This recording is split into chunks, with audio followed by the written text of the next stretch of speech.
Glória a Deus. Meus irmãos, recebam todos a paz do Senhor. Amém. Quem está feliz com Jesus, diga amém. Amém. É sempre um prazer, uma alegria poder retornar a esta casa, servir a Deus juntamente com o pastor Sérgio, sua esposa, a todos os obreiros desta casa, irmão Marcelo, e agradecido pela recepção que vocês sempre nos dão. E recebo o abraço da minha família, minha esposa Paula, e toda a minha tribo, que é o Salomão, o Asaf e a Radassa. Tá? Eu sempre digo que alguém, quando eu fui colocar o nome do menino de Salomão, falou, rapaz, mas Salomão, eu falei, rapaz, o filho é meu e eu boto o nome que eu quiser. E está lá o Salomão, vocês intercedam por nós. É sempre bom estar aqui, eu sou da Assembleia de Deus. Eu ia vir sem gravata hoje, pastor, para não ficar muito assembleando, mas eu engordei um pouquinho e a camisa estava abrindo aqui, minha esposa falou, bota a gravata, que parece que você está amamentando, então vai ficar abrindo a camisa, então você bota a gravata. Então eu vim de gravata hoje, mas sempre um prazer estar aqui com vocês. Estou orando, mesmo um pouco distante, para que o Senhor complete a linda obra que Ele tem para realizar aqui nesta igreja. Quem crê, diga amém. Amém. Eu fui informado ali a respeito do problema do som, eu falei, pastor Sérgio, vamos para cima, né? Imagina se eu fosse comentar com o apóstolo Paulo, Paulo, não tinha som lá, Paulo ia chamar eu de, para de ser fresco, rapaz, né? Teve gente que foi decapitado, cerrado ao meio, só por causa de um som, então vamos dar glória ao nome de Jesus, né? Ageu, capítulo de número 2, verso 3, eu quero ler um texto com vocês.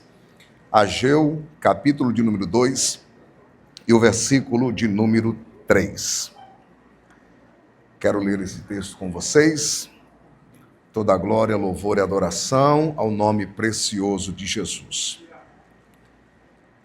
Eu peço encarecidamente à igreja, de verdade, irmãos, sem vitimismo, que vocês orem por mim. Eu disse na última vez que eu passei por uma cirurgia, em maio agora, vai fazer quase 2 anos, vai fazer 2 anos. Mas eu tive que serrar minha maxila e minha mandíbula. Eu tenho 45 parafusos aqui no rosto. E mesmo quase completando 2 anos, eu ainda tenho muita parestesia. Então, eu não sinto aqui essa região. Então, é um processo muito difícil para a gente que ministra. Então, às vezes, eu estou mastigando, eu acabo mordendo a língua, os lábios. É um processo muito difícil. Fiquei 3 meses sem poder mastigar, mas eu acredito na oração da igreja. Então, onde eu tenho passado, eu tenho pedido isso, não é vitimismo, é porque realmente eu acredito que a igreja intercedendo, Deus é poderoso para fazer este milagre. Então, vocês intercedam por mim. Ageu capítulo 2, verso de número 3, quem achou, diga amém. Amém.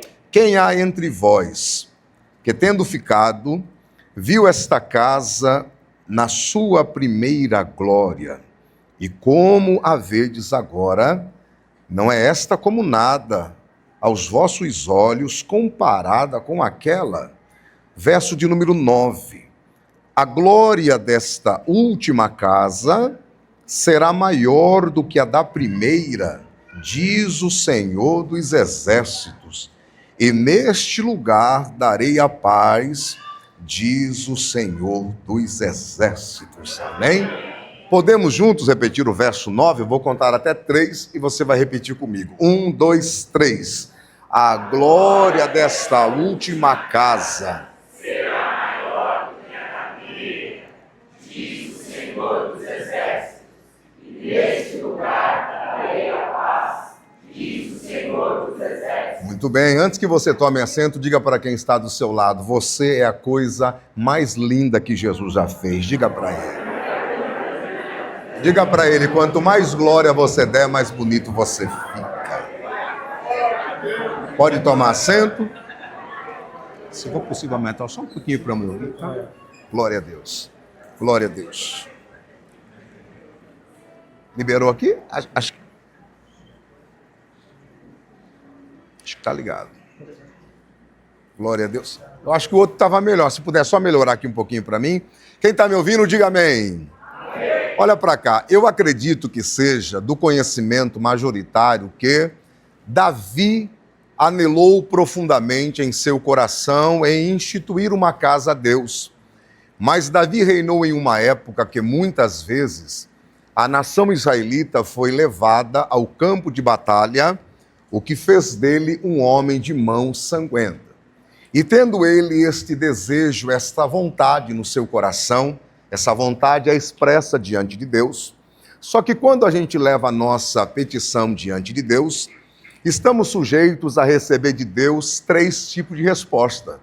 O Senhor pode abrir um sorriso para nós e dizer sim, o Senhor pode fechar o seu semblante e dizer não, como também o Senhor pode dizer espera. E quando Deus responde Davi, a resposta é não. A prerrogativa de fazer uma casa a mim não será outorgada a ti, e sim ao seu sucessor, a saber, o seu filho Salomão. Eu acho lindo que quando Davi recebe um não da parte de Deus, nós temos muita dificuldade de receber não, Davi poderia dizer, bom, já que não é o meu nome, que vai ficar registrado, catalogado e inserido no patamar da história como Davi, o homem que edificou a casa a Deus, então eu também não vejo razão para que a mesma seja edificada. Mas ao contrário disso, a Bíblia diz que Davi manda prata, ouro e utensílios para a edificação do templo, porque ele não estava preocupado se depois que a casa fosse erguida, se o nome que estaria em destaque, se era Davi, Salomão, Roboão, não. Ele só queria uma coisa, que a casa de Deus fosse edificada e que o nome do Senhor fosse glorificado. Então é muito lindo quando esse espírito de humildade e cooperação paira no meio das nossas igrejas. Não importa se eu sou líder do departamento de louvor, não importa se eu sou líder da diaconia, da mesma maneira eu vou orar, eu vou contribuir, eu vou estender a mão e não vou fazer figuinha para o trabalho dar errado, porque eu não quero glória. O que eu quero é que o nome do Senhor continue sendo glorificado. Porque embora a Bíblia chame eu e você de estrela, e há alguém que diz assim, eu não gosto desses crentes que querem ser estrela, mas está na Bíblia, Filipenses 2,15, ela chama eu e você de estrela. Embora ela chame a gente de estrela, se vocês observarem, no período diurno, a gente não enxerga estrelas, não porque elas não existem, é que a glória, a claridade e a luminosidade do sol não permitem enxergar as estrelas. Mas quando chega o período da noite que se afastou a glória do sol, começamos a enxergar estrelas e assim é a obra do Senhor. Somos estrelas, somos, mas o texto deixa bem claro, para brilhar no mundo, porque o mundo está em trevas, porque dentro da igreja ainda tem o sol da justiça que é Cristo. E enquanto o sol da justiça estiver em nosso meio, não brilha pregador, não brilha cantor, não brilha pastor. Deixa eu dar uma notícia. Igreja que tiver cantores e pregadores brilhando, o sol da justiça já se retirou do meio dela. Porque enquanto Jesus estiver nessa casa, só ele vai brilhar e só o nome de Jesus vai ser glorificado. Mas veja que Davi, ele era um homem de Deus, ele tinha essa compreensão, e Davi tem o zelo e a instrução e a orientação de instruir o seu filho Salomão a respeito da edificação do templo. Se nós entendermos que o côvado corresponde a 45 centímetros, medida que ia do cotovelo à ponta do dedo central, o templo não era tão grande, 27 metros de comprimento por 9 de largura e 13,5 de altura. Mas para ser edificado, foram necessários 30 mil homens israelitas e 150 mil cananeus. 80 mil cortavam madeira, 70 mil por jangadas transportavam até o porto de Jope, e depois de um percurso de aproximadamente 64 quilômetros, a madeira era levada para Jerusalém e a casa ia sendo edificada. A Bíblia diz que, conforme a casa estava sendo erguida, não se ouvia barulho de martelo, machado e nenhuma espécie de ferramenta. Então, eu gostaria que você entendesse que, uma vez erguido, o templo torna-se uma das grandes maravilhas de sua época. Haja visto que a rainha de Sabá saiu de um percurso de aproximadamente 1.830 quilômetros, possivelmente a camelo, para ver a sabedoria de Salomão, contemplar a formosura do templo, ficou impactada a ponto de dizer, não me contaram nem a metade. Então entenda que, uma vez erguido, o templo era uma obra linda, bonita, formosa e monumental. Mas diz a Bíblia que a tríade entrou no meio da nação, e tríade é idolatria, adultério e apostasia. Isso fez com que a nação provocasse a ira divina e, como consequência da ira divina, uma sentença viria sobre a nação, que nós sabemos que se trata do processo do cativeiro babilônico. Muito bem. Quando nós olhamos na Bíblia acerca de cativeiro babilônico, nós entendemos que foram 3 as ondas de ataque de Babilônia sobre Jerusalém: 605, 596 e 586 a.C. A primeira vez que Babilônia invade Jerusalém, eles transportam para o cativeiro só a classe majoritária, quem fazia parte da família real e aqueles de um alto poder aquisitivo. Nessa primeira remessa está incluso o profeta Daniel e os seus companheiros Ananias, Misael e Azarias, que nós conhecemos mais como Sadraque, Mesaque e Abednego. Então veja, é transportada a primeira remessa, mas eles ainda não mexem com o templo. Quando é o ano 596 a.C., uma nova onda de ataque de Babilônia vem sobre Jerusalém para transportar mais um grupo de judeus para o cativeiro. E nessa segunda remessa estaria incluso o profeta Ezequiel. Então veja, Daniel e Ezequiel são os 2 profetas que profetizaram durante o cativeiro, ok? Nós temos na Bíblia profeta pré-exílio, pró-exílio e pós-exílio. Pré-exílio profetizou antes, pró durante e pós depois. Daniel e Ezequiel são os 2 que profetizam durante o cativeiro, mas nessa segunda invasão, ainda a Babilônia não mexe também com o templo.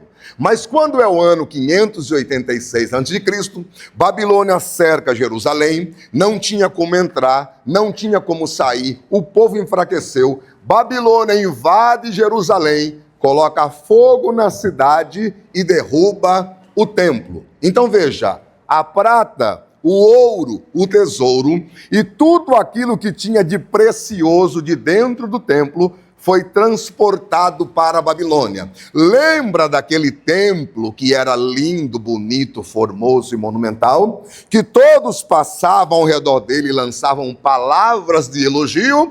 Agora, quando olhavam para o templo, dizia: que pena, que dó, que lamento, foi-se o templo que Salomão edificou.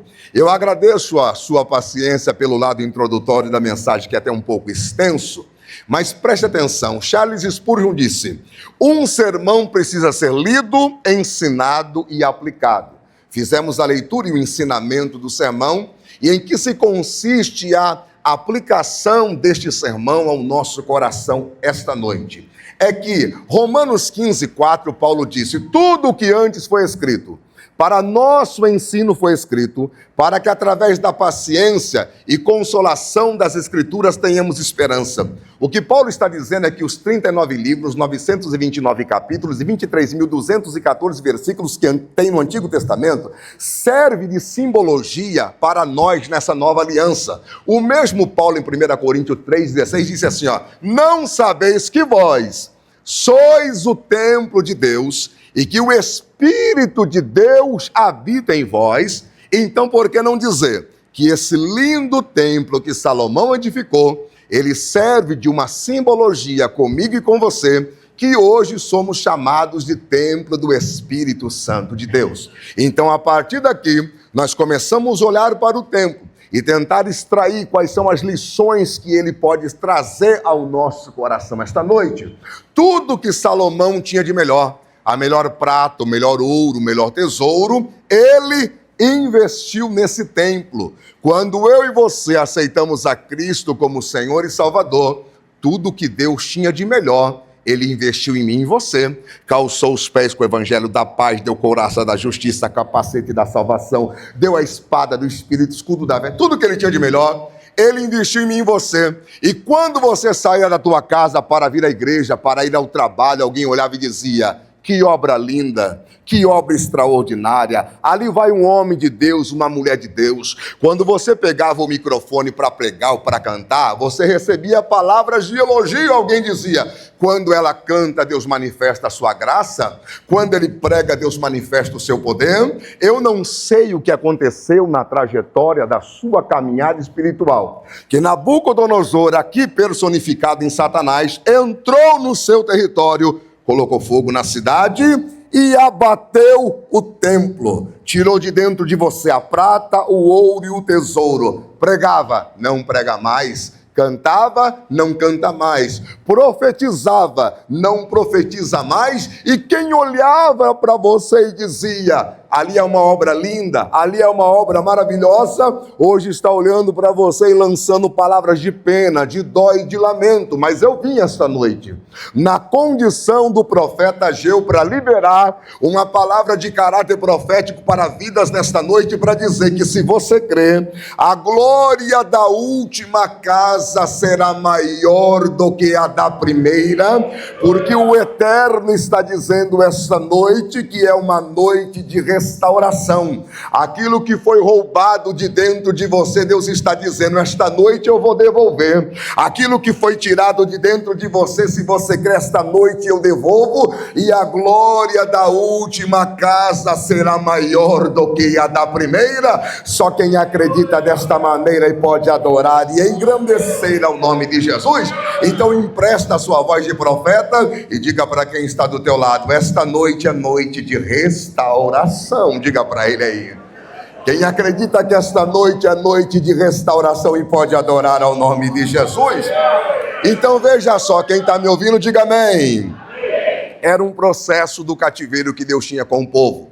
Era um processo de provação. Jeremias 25, verso 11, o Senhor disse que esse processo duraria 70 anos de provação. Agora veja só que não é uma mensagem fácil para Jeremias entregar. Mas que culpa tem o profeta de entregar uma mensagem dura, se foi o Eterno que mandou ele entregar? Porque eu tenho dito nas minhas ministrações que o profeta que não é leviano, que se preza, que tem caráter e compromisso com a verdade, ele é igual carteiro. Carteiro não chega na sua casa e diz: olha, boa tarde, eu estou com uma encomenda, só que eu estou na dúvida se eu entrego, porque eu não sei se você vai gostar. O que você acha? Eu entrego ou não? Carteiro não faz isso. Carteiro chega e entrega. E profeta de Deus, ele não quer saber se Maria vai gostar, se Antônia vai gostar. Ele chega e entrega. E Jeremias disse: olha, gente, é 70 anos de provação. Deus percebeu que o povo não gostou, disse: Jeremias, não gostaram da mensagem, faz o seguinte, pega um jugo de madeira, que é uma peça em forma de V, que vai no pescoço do boi para ele arar a terra, aquilo simboliza a servidão. Você pega essa peça, coloca no teu pescoço, se apresenta diante do sacerdote e todo o povo e diz assim, ó: assim como esse jugo de madeira está no meu pescoço, diz o Senhor, todas as nações deverão servir a Babilônia. Agora pensa comigo, é uma mensagem gostosa de se ouvir, de entregar? É não, mas que culpa tem o profeta, se foi Deus que mandou entregar? Mas naquela época também tinha profetinha que gostava de pregar aquilo que o povo gosta de ouvir, porque o nosso povo, na sua maioria, não estou dizendo na totalidade, prefere ouvir mentiras confortáveis do que verdades dolorosas, pacotinho de vitória, chavinha de vitória, azeitinho descendo, mas quando o Jeová cutuca a ferida, some o glória. Por quê? Porque nós queremos ouvir aquilo que amassageia o nosso ego. Eu não posso ser hipócrita. Olha para mim, o mês de janeiro, que era o pior mês para o pregador, acabou sendo o melhor mês, porque agora tem janeiro profético e tem 12 dias de clamor. Era o pior mês para o pregador, então virou uma glória. Só que tem um detalhe, tem lugares que você passa uma vez e você não volta nunca mais. Por quê? Porque eu não posso ser leviano com a palavra, eu acredito no ato profético. Nós também fazemos isso na nossa igreja. Eu acredito que cada dia dos 12 dias de clamor representa um dia, um mês que vocês estão fazendo esse ato profético, mas eu não posso ser leviano a dizer a você que se você vir 12 dias seguidos 2025 e está pago, não precisa vir mais nenhum dia na igreja da glória, ao nome de Jesus, porque meu Deus não trabalha desta maneira. Agora, se a mesma postura que você está tendo nos 12 dias de clamor, você ter ela durante todo o ano de 2025, não tem demônio que impeça aquilo que Deus tem para realizar na tua vida. Eu profetizo que não tem nada que impeça aquilo de Deus tem para realizar na tua empresa, na tua casa, no meio da tua parentela.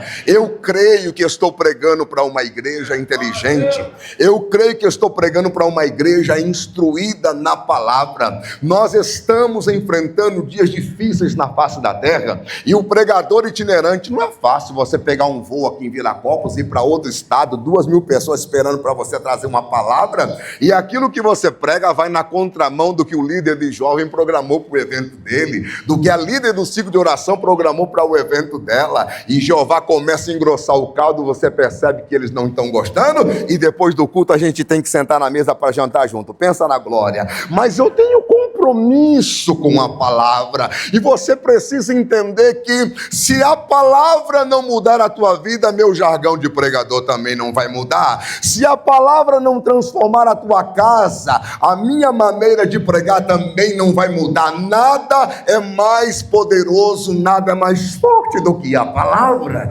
Levantou um profetinha por nome de Ananias, olha isso aqui, foi no pescoço de Jeremias, quebrou o jugo de madeira, pode ler lá Jeremias 28, 29, e disse assim: assim diz o Senhor, como eu quebrei o jugo de madeira, o Senhor está quebrando o jugo de Babilônia. Olha que coisa linda. E dentro de 2 anos eu tiro meu povo da prova e trago meu povo de volta para Jerusalém. O homem de Deus dizia: não é 2 anos de prova só não, é 70 anos. E o profetinha dizia: que 70 anos? Deus não prova tanto tempo assim, é só 2. Quem você acha que o povo gostava de ouvir? O profetinha. O homem de Deus abaixa a cabeça, está saindo do templo envergonhado. Deus fala: volta, rapaz, foi eu que te chamei para profetizar, volta lá. E Jeremias volta cheio de autoridade e diz assim: Ananias, vem cá, o que você profetiza não harmoniza com o que os nossos pais profetizaram,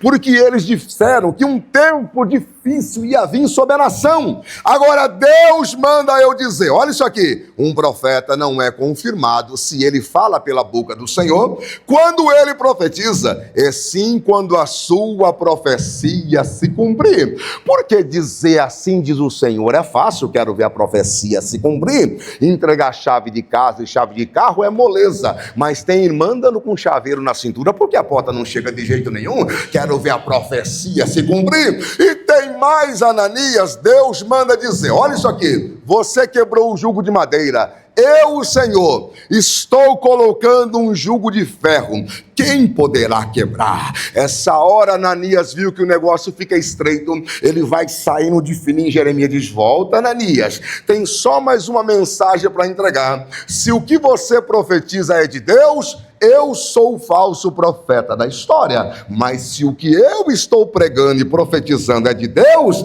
ainda esse ano tu descerás à sepultura. E diz a Bíblia que no 7º mês do mesmo ano, Ananias desceu à sepultura, porque Deus vela pela sua palavra. Eu vim aqui na condição de profeta dizer para a igreja, aqui do Efigênia, que se você quer ter um ano extraordinário, se você quer ter um ano de crescimento, se você quer ter um ano de vitória, você precisa entender que isso só acontece se você estiver na condicional de Deus. Isso só vai chegar na tua vida, esse crescimento, se você estiver no centro da vontade de Deus. Eu duvido que o seu pastor, que os pastores desta casa simplesmente queira a sua presença na igreja, a sua oferta e o seu dízimo, e não se importe com o crescimento da sua casa e da sua família.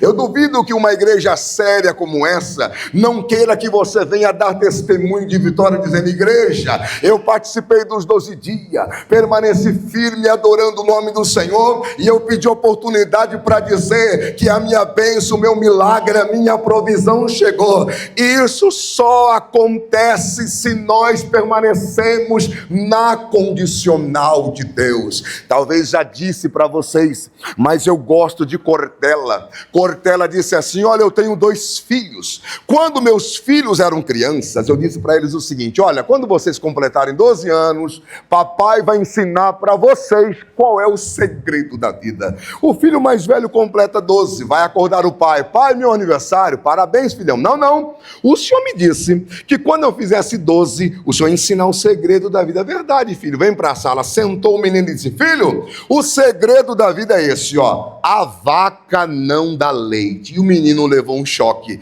Esse é o segredo da vida. A vaca não dá leite. Sim, meu filho, se a pessoa quer o leite da vaca, ela tem que entrar no curral, pisar em todas aquelas fezes, tem que prender o rabo da vaca, prender as pernas da vaca, e acredite, filho, se quiser tem que apertar a teta da vaca para o leite descer. Se não fizer isso, o leite não desce. Esse é o problema da minha geração. Eles pensam que a vaca dá leite, mas ela não dá. Se você quer o leite da vaca, você tem que tirar. É uma geração que não quer orar, não quer jejuar, não quer ler Bíblia, não quer dar glória, não quer orar na madrugada, mas quando é domingo à noite, quer leitinho quente, quer bênção, quer milagre, quer vitória, quer provisão, e Deus está dizendo, eu dou para quem vem para tirar, eu não dou para quem vem para assistir, eu dou para quem vem para tirar, para quem vem para adorar, para quem vem para se envolver. É por isso que quando você entrar aqui na igreja, você tem que entender que igreja não é Hopi Hari,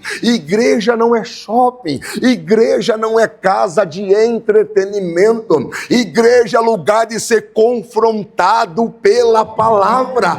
Eu vou no culto hoje, mas eu não gostei muito do pregador porque pregava meio duro. Eu gosto mais daquele lugar que o pregador chama a gente de lindão, que diz que Deus entende todas as... Não, aqui é lugar de ser confrontado pela palavra. Nós não estamos brincando de adorar a Deus aqui, nós estamos aqui porque nós acreditamos que dentro de pouco tempo o céu vai se rasgar, Jesus vai voltar para buscar a sua igreja.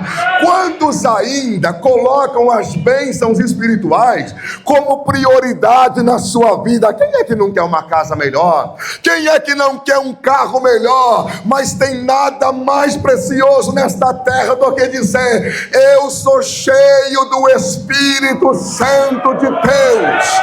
Eu não sou movido pelo que a mídia aí fora está anunciando. Eu não vou me abalar e nem ficar fazendo comparação da minha vida com fulano de tal, ciclano de tal. Crente se abatendo porque fulano está andando de Ferrari, porque ciclano está morando em mansão. Minha filha, você tem noção que existe um céu de glória te esperando? Alegra o teu coração. Tenha que pode levantar as mãos e adorar ao nome de Jesus. Eu quero que você interaja comigo esta noite. Olhe para quem está do teu lado e diga para ele o que Deus tem para nós. Diga mais forte, o que Deus tem para nós é absurdamente mais precioso do que você está vendo em rede social. Diga para ele, quantos acreditam e têm essa esperança? Olha para cá. Alexandre o Grande, perto da sua morte, relata seus 3 últimos desejos. Primeiro, os médicos carreguem meu caixão no dia do sepultamento. Segundo, todo o tesouro que eu conquistei esparrame no trajeto do meu funeral. Terceiro, as minhas 2 mãos estejam para fora do caixão completamente vazias. E alguém disse, por que desses desejos ele quer? Ele disse, eu quero que os médicos carreguem meu caixão para que todos vejam que o médico e a medicina não têm poder de cura sobre a morte. Todo o tesouro que eu conquistei esparrame no trajeto do meu funeral para que todos vejam que dessa terra a gente não leva bem material algum. As minhas 2 mãos estejam fora do caixão completamente vazias para que todos vejam, de mãos vazias viemos e de mãos vazias partiremos. Olha para cá, isso aqui não é apologia a uma vida mesquinha. Deseje crescimento, deseje desenvolver, mas nós estamos invertendo as coisas. Eu tenho ouvido gente dizer, você conhece fulano de tal? Fulano tá bem, hein? Por que estão dizendo que fulano tá bem? Estão dizendo que ele tá bem porque fulano tá com 20 casas de aluguel. Estão dizendo que ele tá bem porque fulano tá com não sei quantos milhões no banco. Só que tá no 5º casamento, e aí vem a Bíblia. Louco, se hoje o Senhor pedir a sua alma, o que é que tens para apresentar ao Senhor teu Deus? Quantas igrejas, pastores batendo cabeça, desesperado, procurando estratégia humana para ver como é que segura o crente na igreja, porque não sabe mais o que fazer para segurar o povo dentro da igreja. igreja, e eu tenho visto companheiros de ministério se perder no caminho desta jornada, inventando e colocando mais entretenimento na igreja do que palavra de Deus, porque é a única maneira que ele segura o povo na igreja, através do entretenimento. Charles Spurgeon disse: Satanás não inventou nada mais astuto do que promover o entretenimento dentro da igreja. Esse mesmo Spurgeon disse o seguinte: chegará um tempo que nas nossas igrejas, ao invés de pastores disciplinando ovelhas, nós teremos palhaços entretendo os bodes. Que é uma notícia, o tempo já chegou, mas eu profetizo, nessa casa, essa praga não vai entrar, nessa casa, esse povo ainda vai ter prioridade pela palavra. Sabe, pastor Sérgio, tem lugares que eu tenho passado ministrar a palavra de Deus, e eu tenho visto reação do povo, que pela lógica não era para ter. Quando termina o culto, vem aquela irmãzinha do coque, do cabelo branco, pega na minha mão e diz assim: meu filho, obrigado por você pregar a palavra, porque tá difícil, viu, filho? É um tal de coach agora no Exaltar, que a gente já não tem mais prazer de vir, porque é só coach, e a igreja tem que entender: cada macaco no seu galho. Coach é coach, profeta é profeta. Quando a igreja trocar profeta por coach, ela está decretando a sua falência. E quando eu digo falência da igreja, não falo a igreja de Cristo, porque essa é predestinada ao arrebatamento. Eu falo igreja como instituição, seja assembleia, seja quadrangular, seja batista. Se trocar profeta de Deus por coach, está decretando a sua falência, porque o coach pode ajudar você no crescimento financeiro da sua vida. Profeta vem para botar o dedo na ferida e para dizer: meu filho, para de acessar isso, que se Jesus voltar você não sobe.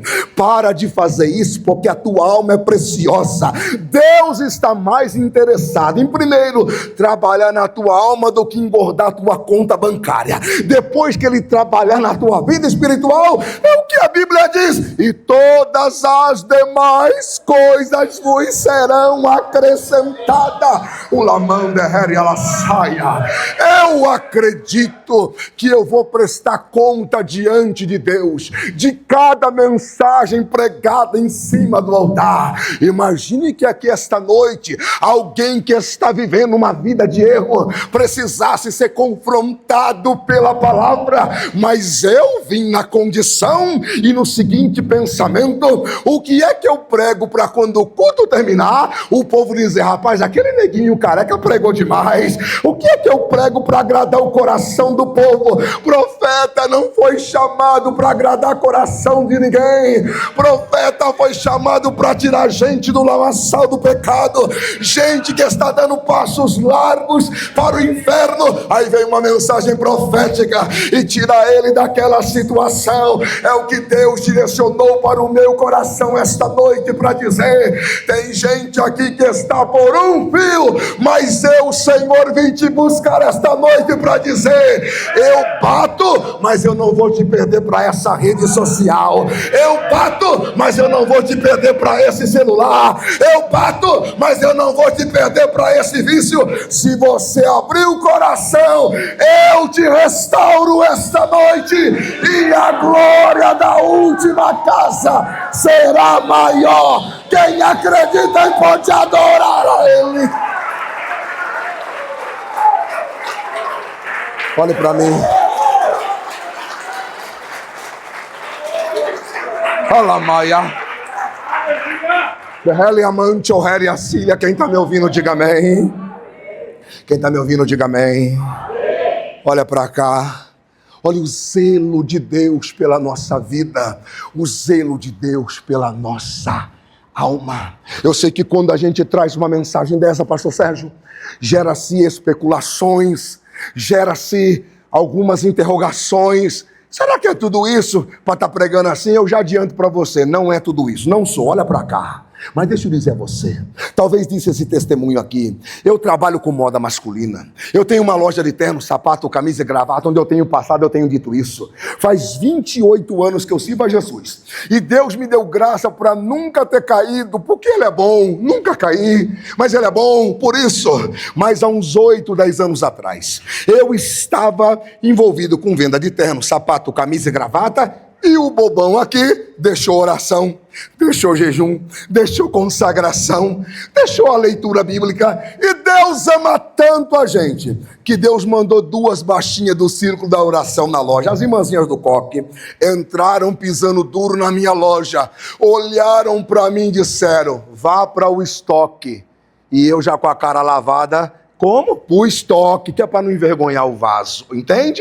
Apontaram o dedo para mim e disseram, ou você volta a orar como você orava, rapaz, ou eu tiro tudo que eu te dei, porque eu dei para ser bênção na sua vida, rapaz, mas se você é mais crente sem isso, então eu vou tirar. Depois a irmã disse, Tiago, eu fiquei com medo de entregar isso para você, porque eu vejo você rodando para lá e para cá pregando. Eu falei, ele não vai aceitar uma simples irmã entregar isso aí para ele. E você, Tiago, repreendeu a irmã? Não. Abaixei a cabeça, dobrei o joelho, ajoelhei, comecei a chorar e disse, ore por mim, porque quando Deus está falando, o que é que a gente vai fazer? Se Deus está falando, não tem o que a gente fazer. Igreja, pelo amor de Jesus Cristo, você entende que um simples carocinho que aparecer, a gente já entra em desespero. Um simples acidente pode dar cabo na nossa vida. A igreja está tomando um rumo pelo qual Jesus não mandou ela tomar.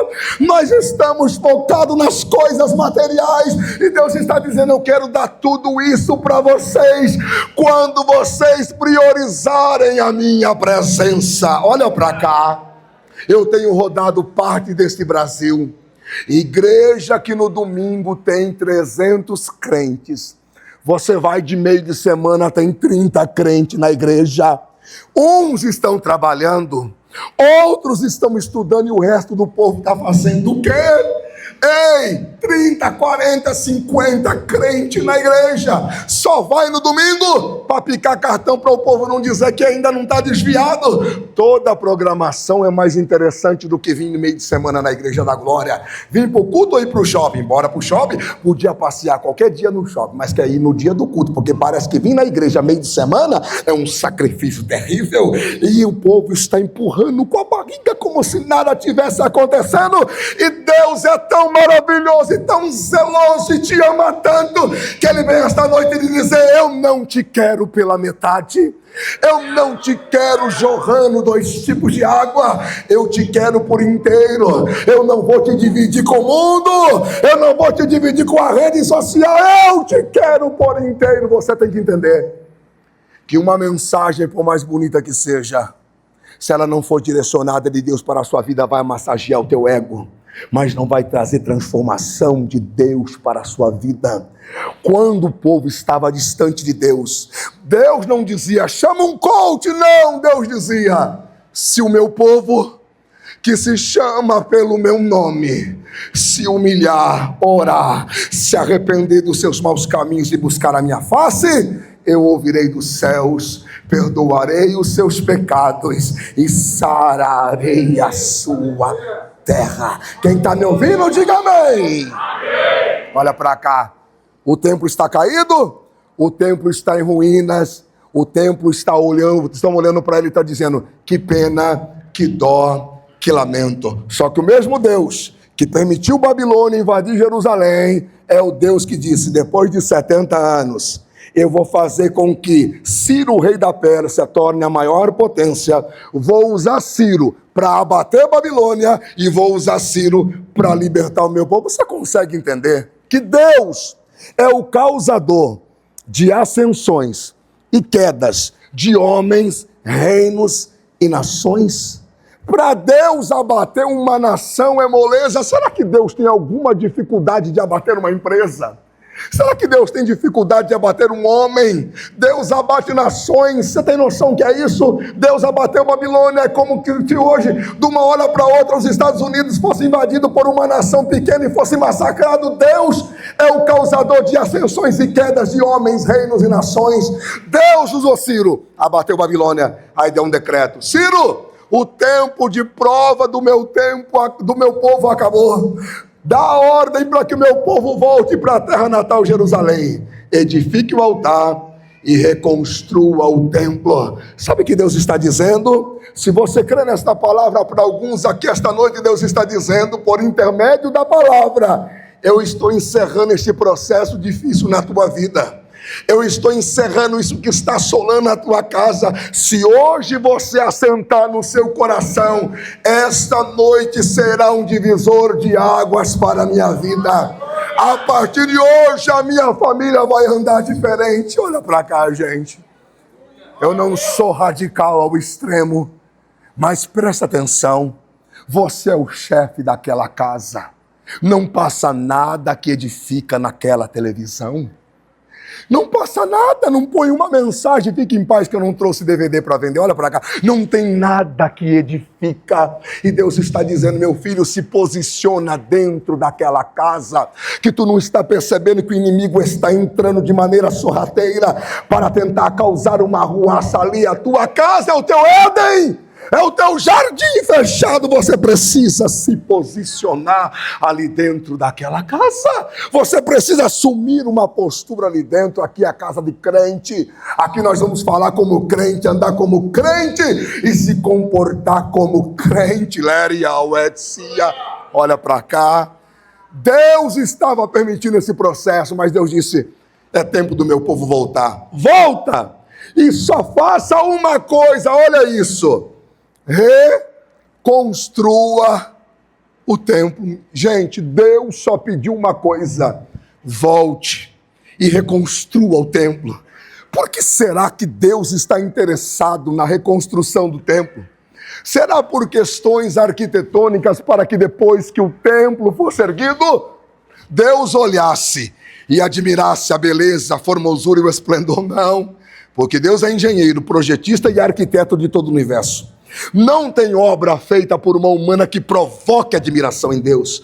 Quando Deus manda reconstruir o templo, é por causa daquilo que está em Deuteronômio capítulo 12, quando Deus disse a Moisés: cuida de não apresentar os vossos holocaustos em qualquer lugar, mas no lugar que eu, Senhor, vosso Deus, escolher. Porque no Antigo Testamento a adoração estava centralizada no templo. Nós tivemos centros provisórios de adoração a Deus, como Gilgal, Betel e Siló. Mas quando o templo foi erguido, ele tornou o centro da adoração. Porque no Antigo Testamento Deus habita entre os homens, mas não dentro do homem. Porque para Deus habitar dentro do homem, o coração do homem tinha que ser circuncidado. Mas a lei não tinha poder de circuncidar o coração. A circuncisão do coração aconteceria na nova aliança através da fé. Por isso que no capítulo 4 de João, quando Jesus está conversando com a samaritana, ela diz: Senhor, explica para mim onde é o lugar certo de adorar a Deus. Os judeus dizem que é no templo e os samaritanos dizem que é no Monte Gerizim. Qual foi a resposta, minha filha? Nem no templo, nem no monte, porque a hora vem e a hora é que os verdadeiros adoradores adorarão o Pai, Espírito em verdade. Isso é Novo Testamento. Antigo Testamento não. Antigo Testamento a adoração está centralizada no templo. Então quando Deus diz assim: eu estou libertando vocês, vocês aprenderam a lição? Eu trouxe vocês para o cativeiro para vocês aprender. Aprendeu? Ok. Agora eu estou libertando vocês e só estou pedindo uma coisa: volta e reconstrua o templo. O povo voltou empolgado, lançou o alicerce do templo, todos empolgados. A oposição apareceu e a obra estacionou. Aí Deus dos céus olhando, o material que era para ser usado na reconstrução do templo, começaram a pegar e cada um investir nas suas casas e nas suas propriedades, e a casa de Deus no alicerce, a casa de Deus em ruína, e Deus olhando e dizendo: que coisa linda, né? A casa minha em ruína no alicerce, e cada um investindo na sua casa. Mas papai sabe aonde beliscar e aonde mexer para trazer vocês para perto de mim novamente. Vocês dependem da agricultura para viver? Ok, então é uma ordem: não chove mais, não brota mais orvalho, seca tudo. Quando seca tudo, o povo começa a gemer e lembrar que Deus existe e voltar-se para perto do Senhor novamente. Olha para mim, olha para mim. Parece um absurdo o que esse pretinho careca vai dizer, mas você faça uma análise. Uma mãe que passa o mês inteiro sem orar, 5 minutos. Deus te livre disso, porque eu tenho 3 crianças. Se seu filho escorregar lá fora agora, bater a cabeça, correr para o médico dizer, eu não vou mentir para você, só um milagre para o seu filho sair dessa situação. A mesma mãe, da noite para o dia ou do dia para a noite, vai virar uma mulher de oração. E aí vem Deus perguntar, mas minha filha, se está debaixo da árvore, na sombra fresca, eu abençoando, eu dando serviço, eu dando saúde para a família, não vem por culto por quê? Não ora por quê? Não me busca por quê? Ainda diz que eu sou o primeiro da tua vida, mas se eu sou o primeiro da tua vida, então não conversa 5 minutos comigo por dia, por quê? Se eu sou o primeiro da tua vida, não lê um capítulo da minha palavra, por quê? Não está batendo, as coisas não estão... A conta não fecha se ele é a nossa prioridade. Como é que a gente fala 2 horas com nossos amigos? Como é que a gente fica 3 horas no Zap e a gente não consegue dobrar o joelho para falar 10 minutos com Jesus? Mas a igreja brasileira está dizendo, está tudo certo. Só glória, só love, está tudo certo porque Deus entende. Deus está dizendo, tá não? Eu quero você perto de mim. Eu quero a sua casa perto de mim. Eu marquei esta noite para restaurar a tua casa, para restaurar a tua família. Olha para cá. Por que uma mulher que casou amando o esposo, de uma hora para outra, olha para ele e diz assim, eu queria um tempo, eu acho que não dá mais. Por que uma mulher chega a essa situação? Eu sei que existem casos à parte, mas por que chega a situação? Porque um abismo vai puxando o outro abismo. Tudo que vai colocando para dentro de si não é nada que edifica. Vendo o comportamento de ímpio, de gente que não tem nada com Deus, e o ditado é, se não der, larga, minha filha. Se não der, parte para outra. E Deus está dizendo, não foi para isso que eu te chamei, não foi assim que eu te chamei. Eu te chamei para fazer um lar abençoado, uma família referência, um exemplo. Eu marquei esta noite para dizer, eu estou mais interessado em trabalhar dentro do teu coração e na tua alma, do que de te dar casa, de te dar carro. Eu vim esta noite para dizer, eu não abro mão de que você esteja perto de mim. Ele era amante ou revaz. Eu não abro mão. E Deus disse, seca tudo. Quando tudo começou a secar, o povo lembrou que Deus existe. Aí apareceu oposição interna e eu vou encerrar, porque faça uma analogia comigo. Eles foram para o cativeiro e ficaram 70 anos. Quem foi com 18 voltou com 88. Quem foi com 20 voltou com 90. Essas primeiras pessoas, esses mais velhos, quando via que estava sendo lançado o alicerce da segunda casa, a Bíblia diz no livro de Esdras, que faz conjunção com o Ageu, diz que ao mesmo tempo ouvia-se voz de riso e voz de choro no meio da nação. Os mais novos olhavam e diziam, que bênção, o templo está sendo restaurado. Os mais velhos olhavam e diziam, mas essa casa não vai ser igual à casa que Salomão edificou. Exatamente nesse momento, quando eles diziam que essa última casa não seria como a primeira, que Deus levantou a voz de Ageu para dizer, vocês estão equivocados. A glória da última casa será maior do que a da primeira, diz o Senhor dos Exércitos. Por que desta palavra esta noite, pastor Tiago? Existem coisas que têm me incomodado muito nesses últimos dias e a gente vai encerrar. Eu estava em um culto doméstico, em uma garagem, e eu apontei para o Fernando, um jovem desviado, e disse, Fernando, Deus tem me incomodado a respeito da sua vida. Há uma fúria do diabo contra a tua vida. Você não quer voltar para Jesus? Ele disse, não quero. Não me desrespeitou, mas disse, não quero. Nós fomos para o monte orar. Eu, o pai do Fernando, presbítero Jadir, e o pastor João Siqueira. Quando nós estávamos no monte orando, oh Deus, me mate nesse altar se eu não falo a verdade. A Neide, que é a irmã do Fernando, é viva e reside em Capivari. Deus me deu uma mensagem no monte ao pai do Fernando: meu servo, eu estou fortalecendo o teu coração hoje, porque eu estou recolhendo um dos teus. Uma semana depois, fazendo um assalto com alguns companheiros em Santa Bárbara do Oeste, capotaram o carro e Fernando estava descendo a sepultura. Eu estava ministrando numa igreja, e quando terminou o culto, um casal veio e disse: o senhor pode orar pela minha filha? Ela está desviada. Nós moramos na casa pastoral da igreja. Eu disse: claro. A moça foi muito deselegante comigo. O pai pediu para ir, eu fui. Posso orar por você? Ela: não quero que ore por mim. Eu já expliquei para o meu pai que quando eu quiser voltar para Jesus, eu volto. Eu sei o que eu estou fazendo. Eu disse: eu só vim porque seu pai pediu. Com a insistência dos pais, eu orei por ela. Eu disse: você não quer voltar para Jesus, filha? Porque orando aqui, o Senhor tem me mostrado que é uma fúria do inimigo contra você. Não quer voltar para ele? Não, não quero.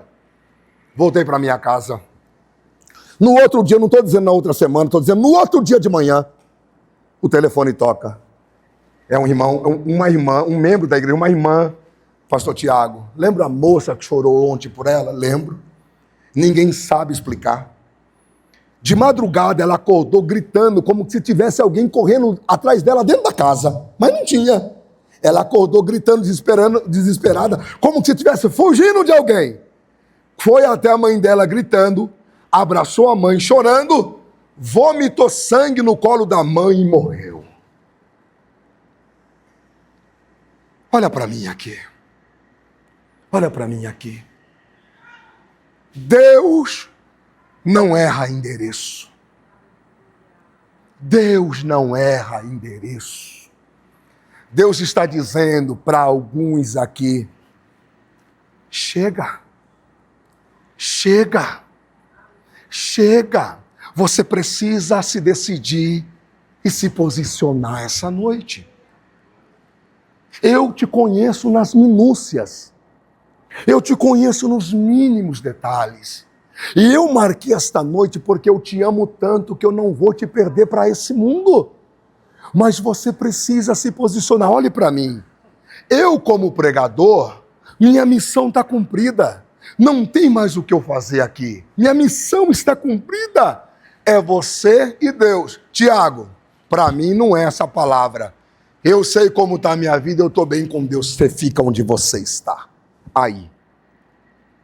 Mas se Deus está falando com você esta noite, e você sabe que você precisa de uma restauração da parte de Deus, Deus está dizendo esta noite: se você crê, a glória da última casa será maior do que a da primeira, diz o Senhor dos Exércitos.